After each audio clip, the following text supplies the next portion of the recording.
So, Okay. Last cases discuss in line passes through the single point. Let P coordinate is x1, y1. First is slope इसका अगर suppose this is your m is your slope of the line, right? So first phase and different form equation that is y minus y1 is equal to m x minus x1. This is your first type of equation passes through single point x1, y1 and slope is m. Second phase, if the line passes through 2 points, say A and B, passes 2 points A and B, and the coordinates is given. Coordinate is given. Let coordinates x1, y1 and x2, y2. Y minus y1 equal to, in place of m, you put y2 minus y1 upon x2 minus x1, x minus x1. This is the equation of the line passes through 2 points. Okay.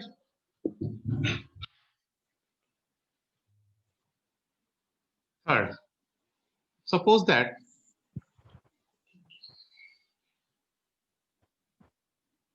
this angle is theta and this intercept form is c. And c is what? C is your intercept on y-axis. So equation is what? Y is equal to mx plus c. If this line passes through above the origin, यानी origin के ऊपर से जा रही है, and origin this one 0 0, right?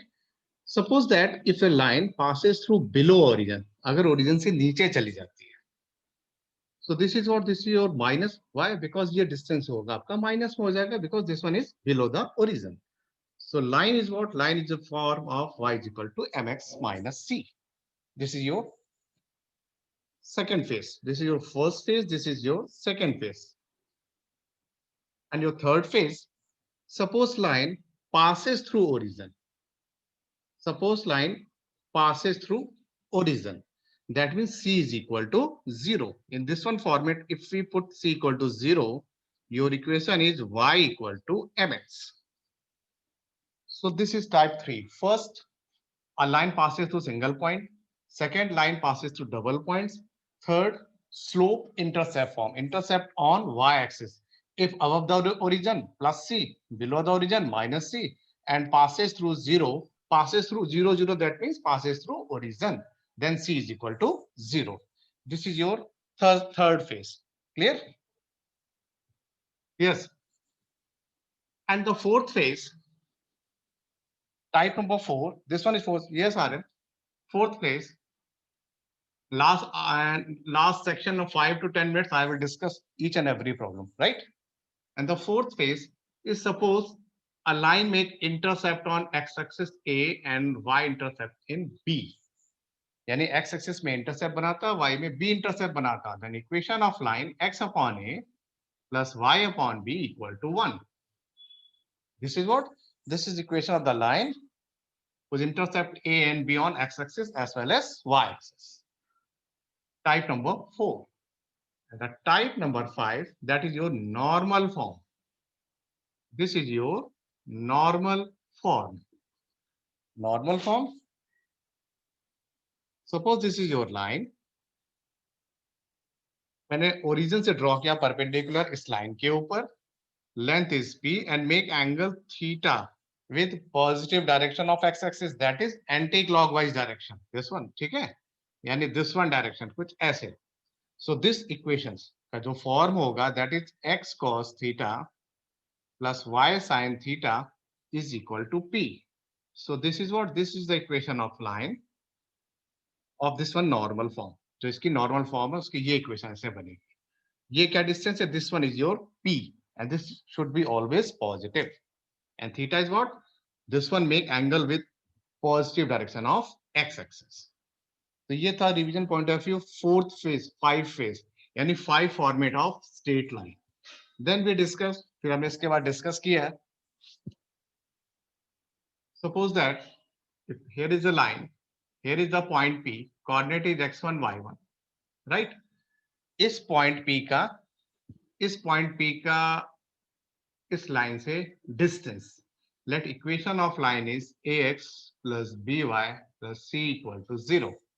ax plus by plus c equal to 0. So this one distance, तो मैं trick बता रखी थी, पॉइंट्स को यहाँ पे अलाई कराएंगे, that is ax1 by1 c divided by root of a square b square, ठीक, and whole of the mod. Why?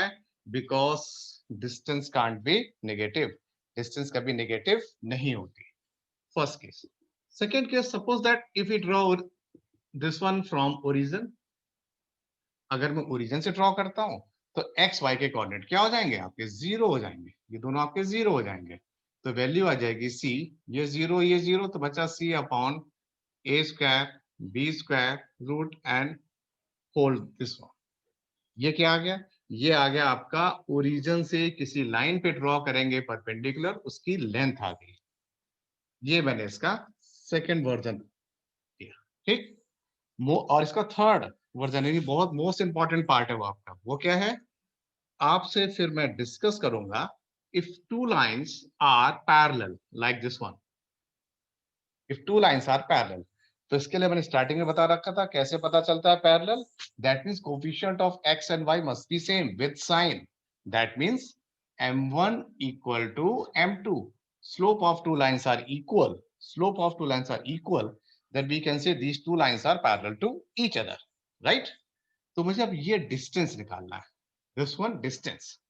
तो क्या करेंगे, अगर आप बाई चांस फॉर्मूला भूल जाते हैं एग्जाम में, तो आपको ट्रिक पता होनी चाहिए कैसे. ओरिजिन से ड्रॉ करें दोनों लाइन के ऊपर perpendicular, from origin draw perpendicular both line, use this one trick, ठीक.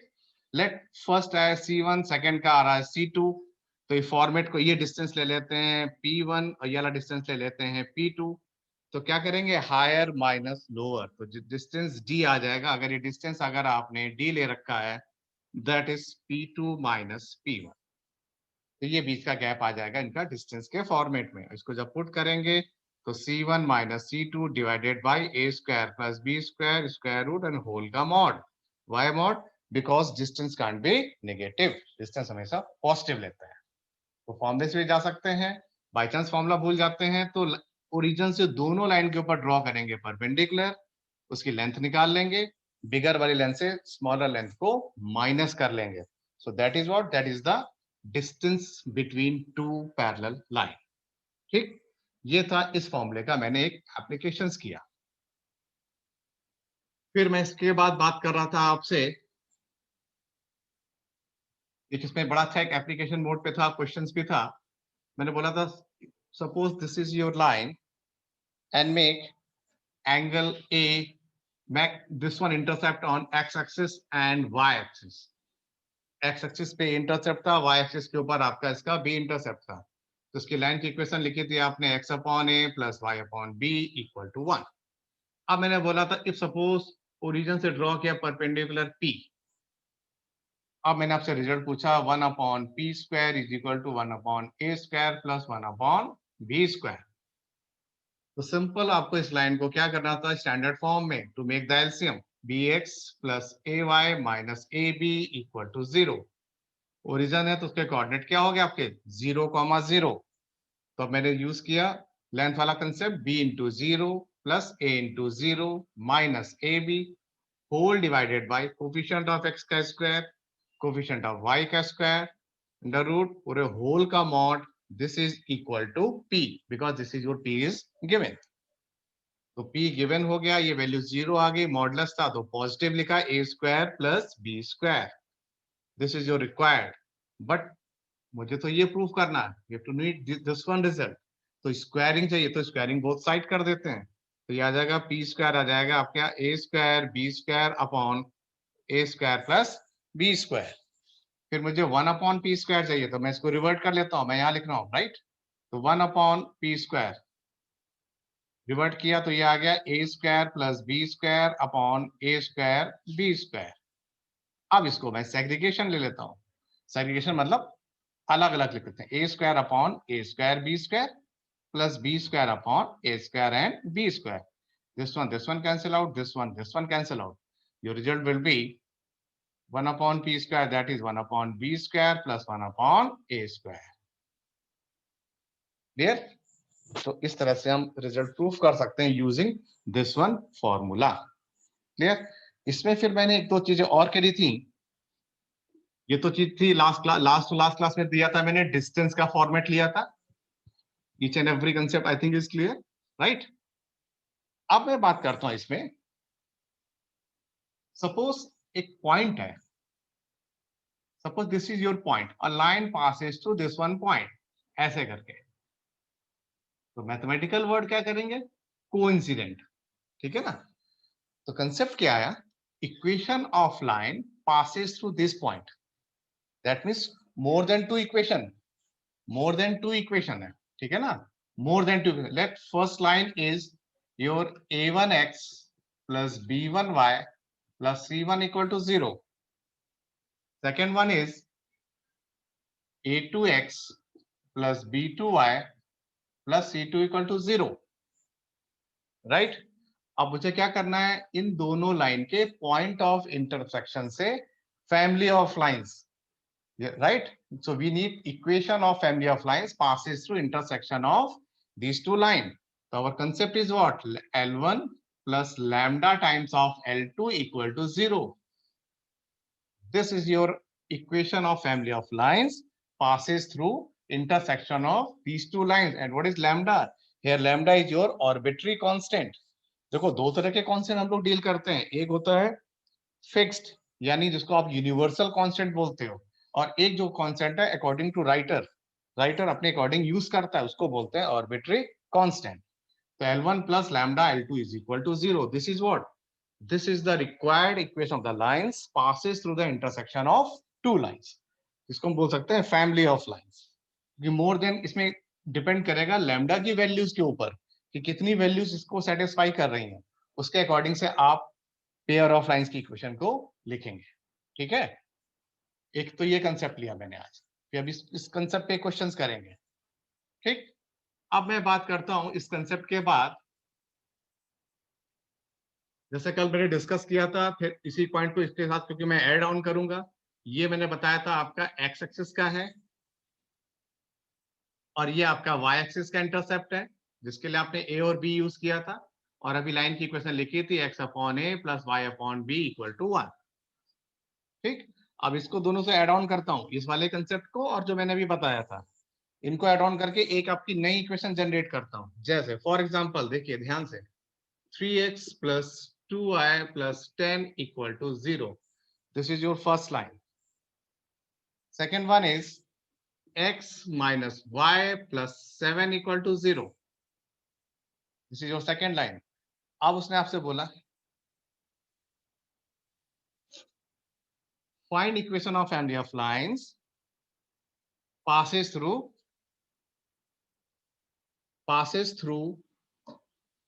this one point and this one point, यानी इनके पॉइंट ऑफ इंटरसेक्शन से लाइन जा रही है, मुझे उसकी इक्वेशन निकालनी है. And this one line is parallel to, याद रहे, parallel to 2x plus 3y plus 10 equal to 0.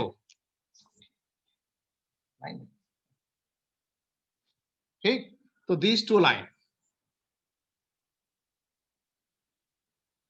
ठीक? तो first line 3x plus 2y plus 10 plus lambda times second line x minus y plus 7.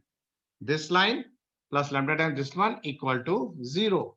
Phase is what? L1 plus lambda L2 equal to 0. ठीक? First line plus lambda, second part equal to 0. अब उसने बोला this is the line. This line is perpendicular to this line. ये line इसके perpendicular है. तो पहले इसका स्लोप निकालना पड़ेगा, बट एक्स वाई के कोफिशिएंट अलग अलग हैं, इनको एक साथ लिखते हैं. कैसे? मैंने x कॉमन लिया तो ये आ गया 3 और यहां से आ गया लैम्डा, तो ये हो गया 3 प्लस लैम्डा. फिर मैंने यहां से y कॉमन लिया तो ये आ गया 2 और यहां से आ गया माइनस लैम्डा. फिर मैंने यहां से लिया 10 और ये हो गया 7 लैम्डा. जब तक आप स्टैंडर्ड फॉर्मेट में नहीं आएंगे आप इक्वेशन को राइट अप नहीं कर सकते. अब आप यहां बता रहे हैं कि नाउ दिस लाइन इस परपेंडिकुलर, जैसे इसके ये लाइन इसके अगर परपेंडिकुलर है तो अब दोनों के स्लोप को इक्वल कर दो, तो इसका स्लोप क्या हुआ, ट्रिक बता रखी है, minus coefficient of x upon coefficient of y, coefficient of x upon coefficient of y. इस वाले का स्लोप ले लेते हैं m2 minus coefficient of x upon coefficient of y. Now according to problem m1 equal to m2, m1 ये रहा आपके पास -3 plus lambda divided by 2 minus lambda should equal to this one -2/3, minus से minus आप cancel out कर दें, and now going for a cross multiplication, 3 3s are 9 plus 3 lambda equal to 2 2s are 4 minus 2 lambda, shift कर लेते हैं तो ये हो जाएगा 5 lambda, 4 minus 9 minus 5, 5 lambda, your lambda is what, lambda is -1, आपका lambda आ गया -1। अब आप इस लैम्डा को यहां पर पुट कर दें इधर, this one, so this is the line, this is the line, अगर वो इसके पैरेलल है, अभी मैंने पैरेलल लिया है फर्स्ट केस। सपोज दैट अगर वो बोलता कि this line is perpendicular to this line, तो क्या करते हैं, दोनों के स्लोप निकाल लिए मैंने m1 m2, अगर वो परपेंडिकुलर होता तो दोनों के स्लोप का प्रोडक्ट को मैं -1 कर देता। जब मैं दोनों स्लोप के -1 कर दूंगा तो उससे क्या होगा, उससे मुझे फिर से आपकी लैम्डा की वैल्यू कैलकुलेट हो जाएगी। क्लियर? तो इस तरह से हम क्या करते हैं, इस तरह से हम सारी वैल्यूज को 1 बाय 1 कर लेंगे कैलकुलेट। कैसे, या तो पैरेलल होगा या परपेंडिकुलर होगा या उसने कुछ इंटरसेप्ट फॉर्मेट दिया होगा। तो इस प्रोसेस से जाके हम लैम्डा को निकाल के पुट कर लेंगे तो क्या आ जाएगा। हाँ, कभी क्वाड्रेटिक इक्वेशन बन सकती है तो लैम्डा की वैल्यूज ज्यादा आ सकती हैं, तो इसीलिए मैं बार बार क्या वर्ड यूज कर रहा हूँ, क्या कंसेप्ट है आपका कि लाइंस के इंटरसेक्शन से जो फैमिली ऑफ लाइंस पास हो रही है हम उसकी इक्वेशन निकालना है। So our concept is what, our concept is to calculate family of lines passing through intersection of two line. ठीक है ना, यानी दो लाइन के इंटरसेक्शन से आप क्या निकाल रहे हैं, दो लाइन के इंटरसेक्शन से आप फैमिली ऑफ लाइंस को कैलकुलेट कर रहे हैं, तो उसके लिए आपने इस प्रोसेस को अडॉप्ट किया। ठीक, ये था हमारा प्रोसेस आज का इसमें। अब मैं नेक्स्ट चलता हूं, इसीलिए मैंने अपने स्टार्टिंग में फॉर्म्स रिवाइज कर दी, ठीक है, ताकि वो फॉर्म्स का भी यूज होगा। फॉर्म्स का मतलब सिंगल पॉइंट ले लेगा या डबल पॉइंट ले लेगा, उसको भी हम अप्लाई करेंगे, उसके थ्रू भी हम गो थ्रू हो सकते हैं। तो ये क्या डिस्कस कर रहे थे, ये डिस्कस कर रहे थे family of lines passes through intersection of two lines. ठीक, अब हम बात करते हैं, हालांकि ये चीजें कुछ सीबीएसई ने इस बार हटाई हैं आपके सिलेबस से, but in the JEE mains this one is very most important, कि अब मैं ओरिजिन को अगर मैं शिफ्ट कर दूं, if origin is shifted, if origin is shifted, अगर मैं ओरिजिन को शिफ्ट कर देता हूं, सपोज दैट, अब ध्यान से देखें, ये था मेरा ओरिजिन, ये मेरा पॉइंट है पी, और उसकी एक्चुअल पोजीशन है x, y इस पॉइंट ओरिजिन के रेस्पेक्ट में, यानी ये वैल्यू आपके पास x है और ये वैल्यू आपके पास y है। इसको ध्यान से देखना, दिस इज योर y। अब मैंने क्या किया, जो ओरिजिन था जिसके कोऑर्डिनेट 0 0 थे, इसको उठा के मैंने यहां रख दिया, यानी मैं क्या कर रहा हूं, मैं ओरिजिन को शिफ्ट कर रहा हूं, ओरिजिन को ये यहां पे ले आया, यानी o डैश, ये पॉइंट लेट, इसके कोऑर्डिनेट ले लिए मैंने h, k, मैंने कोऑर्डिनेट ले लिए h, k। तो जब ये ओरिजिन आ गया तो ये डिस्टेंस हो गई आपकी h, सॉरी ये पॉइंट, ये डिस्टेंस हो गया आपका h, और ये वर्टिकल डिस्टेंस हो गया आपका k। अब इस पॉइंट की नए ओरिजिन के रेस्पेक्ट में मैंने बोल दिया x dash and y dash, मतलब ये डिस्टेंस हो गया x डैश और ये डिस्टेंस हो जाएगा y डैश, यानी यहां से स्टार्टिंग करें तो ये हो जाएगा x डैश, ये डिस्टेंस, और ये वाला डिस्टेंस हो जाएगा y डैश। तो लॉजिक ये हुआ कि ओल्ड वाले का x is equal to new वाले का x प्लस h हुआ। आप कैसे देखना है, देखिए, this x is equal to h plus x dash. इसी तरह y की वैल्यू क्या होगी, y यानी ये पूरा क्या होगा, दिस वन वैल्यू, यानी ये y डैश है, और प्लस दिस वन वैल्यू ये कितना है k। तो यहाँ h और k क्या है, यहाँ H और K न्यू ओरिजिन जिसको आपने शिफ्ट किया है, न्यू ओरिजिन जिसको आपने शिफ्ट किया है। एक्स वाई क्या है? एक्स वाई ओल्ड पोजीशन है, that is your old position. X y आपकी ओल्ड पोजीशन है। And x dash y dash ये क्या है? That is your new position. ठीक, पॉइंट की तो ओल्ड पोजीशन ले ली मैंने, न्यू पोजीशन ले ली। ठीक है, और एच के क्या था? मैंने ओरिजिन को शिफ्ट किया था। तो इसके अकॉर्डिंग हम लोग क्या कर रहे हैं? इसके अकॉर्डिंग हम लोग वैल्यू निकालेंगे ओल्ड एंड न्यू के रिस्पेक्ट में। तो ये क्या हुआ? ये मैंने एक तरह से ओरिजिन को ट्रांसफॉर्म किया, यानी उसको उठा के शिफ्ट कर दिया। And the whole process is known as shifting of origin. इसी पूरे प्रोसेस का नाम पड़ गया शिफ्टिंग ऑफ ओरिजिन। ठीक, तो शिफ्टिंग ऑफ ओरिजिन आया। फिर अब आगे पढ़ते हैं। जैसे कल भी मैंने किया था, जनरल फॉर्म में कन्वर्ट करना। मेरे ख्याल से किसी को यहाँ पे डाउट नहीं होना चाहिए कि किसी अगर जनरल लाइन को अगर मैं कंपेयर करता हूँ, कंपेयर इन द सेंस की उसको कन्वर्ट करता हूँ, आपकी स्लोप इंटरसेप्ट फॉर्म पे ला सकता हूँ, फिर मैं उसको इंटरसेप्ट फॉर्म पे ले जा सकता हूँ। ठीक है ना? तो एक एक करके मैं डिफरेंट डिफरेंट फॉर्मेट में भी जा सकता हूँ और उसका सोल्यूशन आपको दे सकता था इसमें। तो स्ट्रेट लाइन के जैसे हम लोग अगर अकॉर्डिंग टू अगर एनसीईआरटी की बात करें, फर्स्ट एक्सरसाइज में आपको स्लोप के बारे में पता है, कैसे स्लोप निकालते हैं। दो मेथड है, एंगल पता है, और अगर दो पॉइंट से लाइन पास हो रही है तो स्लोप निकाल लेंगे। और दो लाइन के बीच का एंगल और उसकी कंडीशन, कंडीशन मतलब केस स्टडी। अगर दोनों परपेंडिकुलर हैं तो m1 m2 -1, दोनों पैरेलल है तो m1 = m2।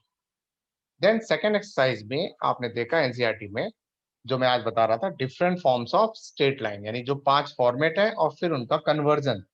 Conversion in the sense की आपको पूछा जाएगा कि जनरल लाइन को स्लोप इंटरसेप्ट में या इंटरसेप्ट में या नॉर्मल में हम लोग कैसे कन्वर्ट करें।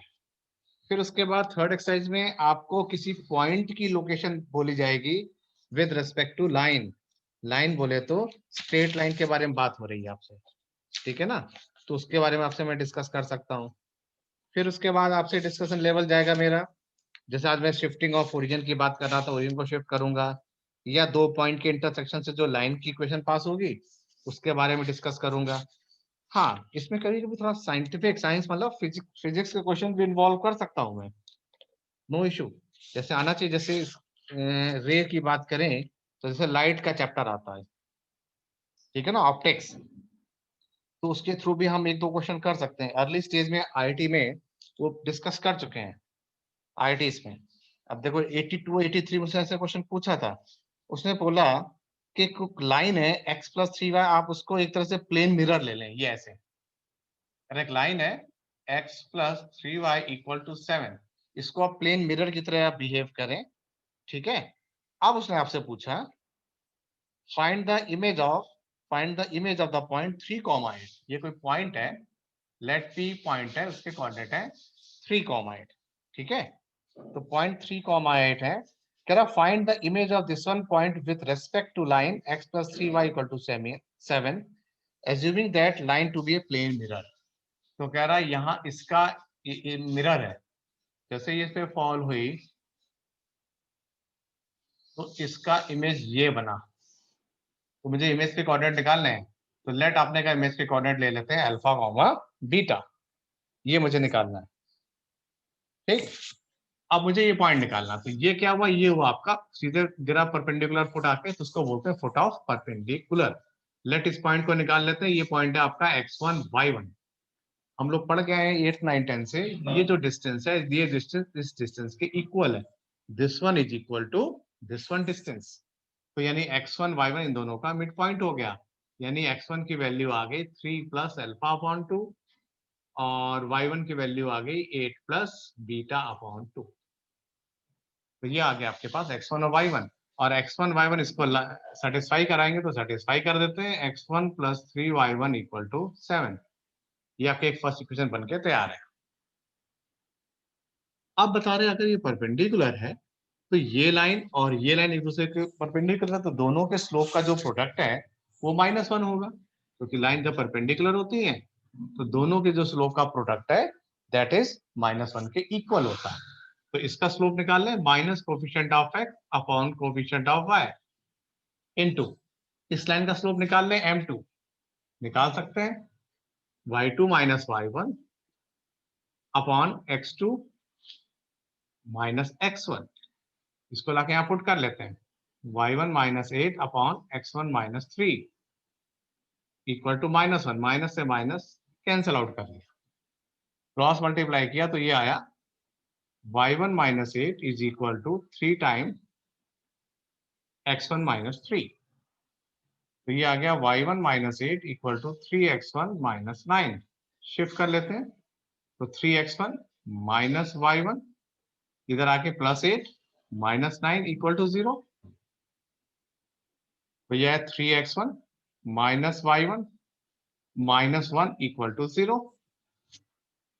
ठीक, अब आपकी ये बन गई सेकेंड इक्वेशन। और ये आपकी थी फर्स्ट इक्वेशन। तो फर्स्ट इक्वेशन आई x1 plus 3y1 equal to 7 और सेकेंड इक्वेशन बन गई 3x1 minus y1 equal to 1। अब इन दोनों को सॉल्व करेंगे। आप सॉल्व करके क्या करेंगे, सॉल्व करके x और y की वैल्यू इजीली कैलकुलेट कर लेंगे। तो इन दोनों जब सॉल्व करेंगे x y की वैल्यू आप इजीली कैलकुलेट कर लेंगे। तो x y मतलब x1 और y1 की वैल्यू, जब आपके पास x1 y1 की वैल्यू आ जाए तो ये आ गया आपका फुट ऑफ ये आ गया आपका फुट ऑफ परपेंडिकुलर। तो ये पॉइंट आ गया आपको, ये आप कैलकुलेट कर चुके हैं, ये पॉइंट निकालना है। तो अब ये बता रहे हैं कि ये इन दोनों का मिड पॉइंट होगा, है ना। तो x1 is equal to 3 plus alpha upon 2 put कर देंगे तो आपका अल्फा और बीटा आ जाएगा। Your alpha and beta is what, your alpha and beta is image of this point, यानी जो पॉइंट है उसके ये इमेजेस हैं। क्लियर। तो यहां से आपको क्या मिल जाएगा, यहां से आपको पार्टिकल का इमेजेस आपको मिल जाएगा। ठीक, अब मैं डिस्कस करता हूं आपसे, यहां तक मेरे ख्याल से कोई इशू नहीं। अब इसी को थोड़ा हम और भी ट्विस्ट कर सकते हैं इस क्वेश्चन को। आई थिंक इस क्वेश्चन में डाउट नहीं होना चाहिए। अब देखो, हाँ, तो रिफ्लेक्शन प्रोसेस से भी लाइट जा सकती है, इसको भी मैं डिस्कस कर लेता हूं। सपोज ये ऐसे आपकी लाइट आई और ऐसे रिफ्लेक्ट होके चली गई। कह रहा ये सब अगली 84, 83, 82 आईआईटीज के क्वेश्चन है सारे, और है आपके मिसलेनियस में, और आप इसको आसानी से कर भी सकते हैं। कह रहा अरे of light passing through the point 1,2, कह रहा 1,2 से लाइन पास हो रही है, reflect on the x axis at the point A. ये रहा आपका ए पॉइंट और ये आपका है एक्स एक्सिस। तो एक्स एक्सिस के ऊपर पॉइंट है, वाई की वैल्यू 0 होगी, तो इसके कोऑर्डिनेट हो गए एक्स कॉमा 0। ठीक है ना, इसके कोऑर्डिनेट हो गए आपके एक्स कॉमा 0। तो जब ये पॉइंट इसके एक्स कॉमा 0 हो गए, अब आप क्या देखेंगे, अब आप देख रहे हो नेक्स्ट लाइन बोली इसने आपसे कि 1,2 से आई और इस पॉइंट से रिफ्लेक्ट हो रही है, और रिफ्लेक्ट होके वो पास हो रही है 5,3 से, यानी ये पॉइंट गिवन है 5,3, यानी ऐसे आई और इस तरह से मूव करके चली गई 5,3 से। क्लियर। अब आपसे बोल रहा है then the find the coordinate of A, तो उसके ए के कोऑर्डिनेट बताओ। और मैं कहा ठीक है, एक्स की वैल्यू निकालनी है, let this one is angle your theta. अगर ये थीटा है तो हम स्लोप निकाल सकते हैं एंटी क्लॉकवाइज डायरेक्शन में, tan थीटा निकाल सकते हैं। कैसे निकालेंगे, y2 minus y1 upon x2 minus x1, इसका नाम आपने दे दिया m। इस लाइन का स्लोप निकाल दिया। अब आप ये एंगल भी निकाल लें, लेट इसको अल्फा बोला आपने, तो पहले tan अल्फा निकालते हैं, और लेकिन स्लोप तो ये होता है तो उसको 180 से माइनस कर लेंगे। 180 से अल्फा माइनस करेंगे तो ये इस लाइन का स्लोप आ जाएगा। इस लाइन का slope with respect to x axis आ जाएगा, दिस इज द स्लोप। ये स्लोप नहीं है, ये तो इस लाइन का एक्स के साथ एंगल है। Slope is this one. Line में पॉजिटिव डायरेक्शन ऑफ एक्सिस के साथ जो एंगल होता है that is the slope of the line, right. पहले मैं अल्फा निकाल लेता हूँ, x1 y1 x2 y2। ठीक है, तो क्या है 0 - 2 अपॉन x - 1। इसको बोल दिया आपने m1, इसको बोल दिया आपने m2। अब अल्फा निकाला, हमें तो ये चाहिए, तो एग्जैक्ट स्लोप क्या होगा? स्लोप हो जाएगा आपका 10 180 माइनस अल्फा। तो 10 180 माइनस अल्फा क्या होता है? -10 अल्फा होता है, तो -10 अल्फा। तो ये जो अल्फा निकाला है इसके आगे आप माइनस लगा दें, तो ये इसके इक्वल हो गया। अब आप इन दोनों को लाके इक्वेट कर दे, क्योंकि ये एंगल इस एंगल के इक्वल है। कैसे? ये आपने क्लास 8 9 में प्रूफ किया था। ये क्या है आपका? ये नॉर्मल लाइन है। Angle of incidence equal to angle of reflection. ये एंगल इसके इक्वल होता है, पूरा 90 है, तो this angle should be equal to this one angle, so alpha equal to theta. इसमें सिर्फ माइनस लगा के आपने इसके इक्वल कर दिया। तो जब इक्वेट करेंगे तो आ जाएगा 3/5 minus x is equal to 2/x-5। तो यहां से आपको x की वैल्यू आ जाएगी। जो x की वैल्यू होगी दैट इज व्हाट?